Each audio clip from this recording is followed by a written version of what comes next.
Hi there, what's up, what's good, how are you doing?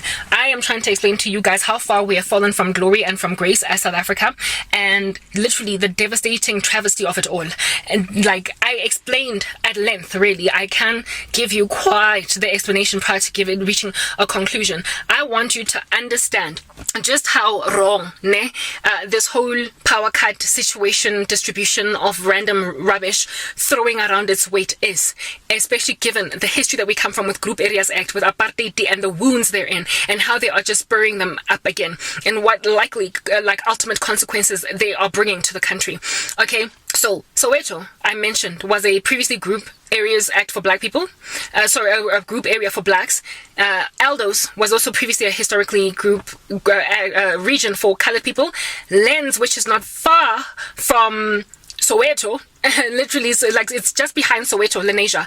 Okay, and if you drive a couple of kilometers from Aldos as well, you enter into Lenasia. So all of these areas that are clumped really close to one another: Naturina, white; Lenasia, Indian; El Dorado Park, colored; Soweto, black. They all lived literally in the same neighborhood, but separated by systematically oppressive borders. Do you understand? And if one person stepped outside of that region, they could get hurt.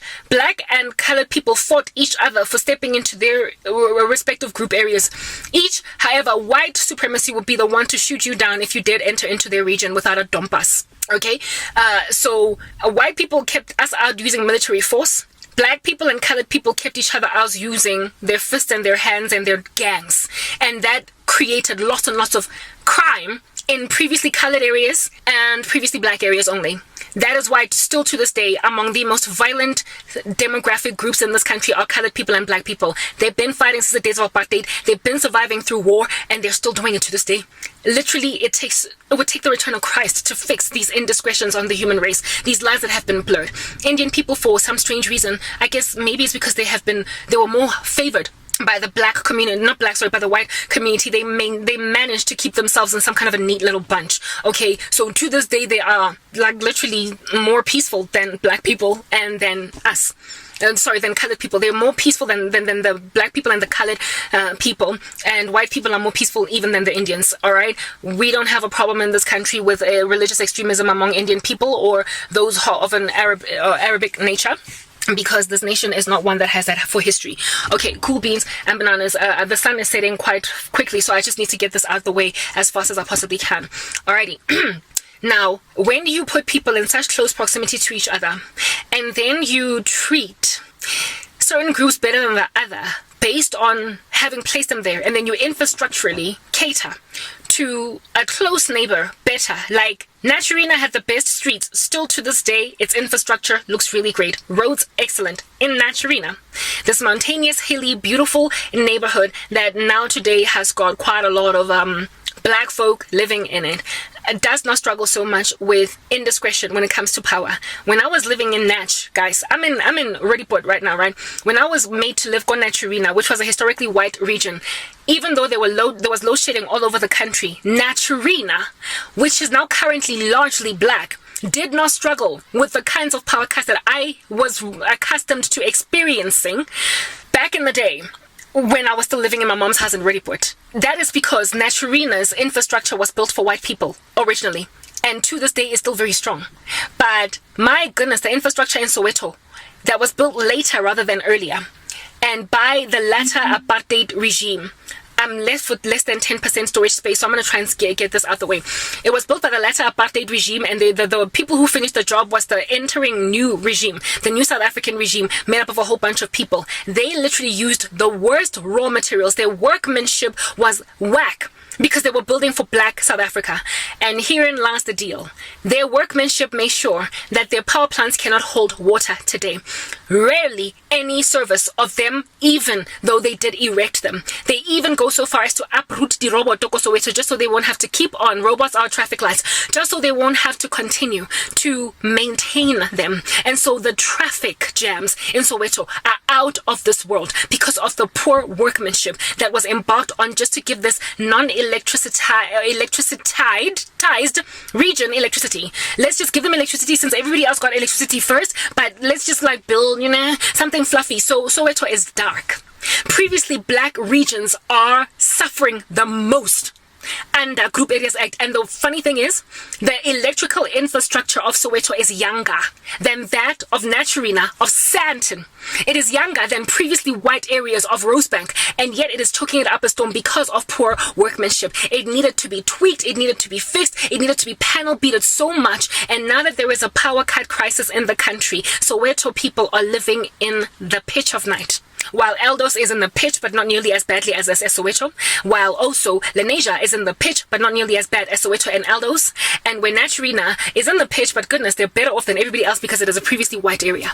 So it goes to show that all this twat speak of them, saying that power plants are old and we can't service them, is literally just that twat speak. It's all because of the Group Areas Act indiscretions that were on the ground, but now the Group Areas Act has come in a different fashion. It's called Where Are the Wealthy At? So the historical, the blacks of the past, the today middle income, middle class of South Africa, the middle class are the new blacks. Whether you're white, whether you're Indian, whether you're pink or purple or yellow or green, whatever your race might be, whether you are Asian and have moved to South Africa, it doesn't matter.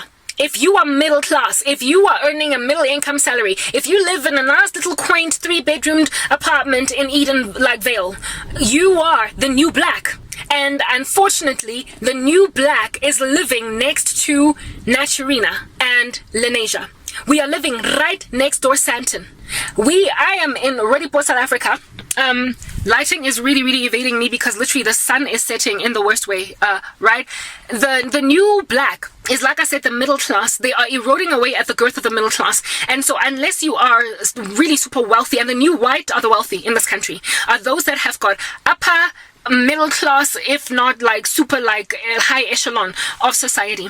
And they are currently the ones who have got the best infrastructure in the country that is operating optimally in comparison to everybody else. And what that is going to cause is a revolution at the scale of what it is that happened in the days of Apartheid. Literally, it is inevitable. In the absence of Christ coming back, there is going to be a revolt by by people on the ground recognizing that we are in Group Areas, South Africa. Like, whoever is within the middle class is going to violently lament. Like, seriously, in the days of Apartheid, the disadvantaged groups made up the majority of South Africans, and yet they were living in squalor while a small number of people were living in opulence. And that is exactly what is going on right now. Exactly.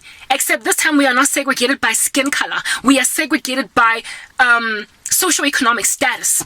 And with that being a thing, you can trust that if at all there is any kind of indiscretion of that nature on the ground, there will be so much unrest that there will be wars, that there will be hostilities between colleagues just based on the fact that, oh, so you live in Sandton and you don't have power cuts. Well, I live in Roodepoort and there are power cuts. Why my neighborhood is a travesty to be enduring this is because it is a previously white region. Not only is it a previously white region, it is historically known to be among the most racist portions of Johannesburg. It is a historically Afrikaans, richly Avia beer worshipping section of the country. It is an area in, oh my goodness, that just gave me such good lighting. It is an area. What did I do? Whatever I did, just stay there. And they stay there. Okay. All I do is win, no matter what. That's what I was singing there. Anyway, yeah, no. I bet that just let you guys know that I was in university in 2002. I'm old. I told you I'm 38. Anyway, whatever. So, what did I want to say? Did I say 2008? That was 3. 2008, I was already working in corporate. Alrighty. What did I want to say? Yes, Roodepoort.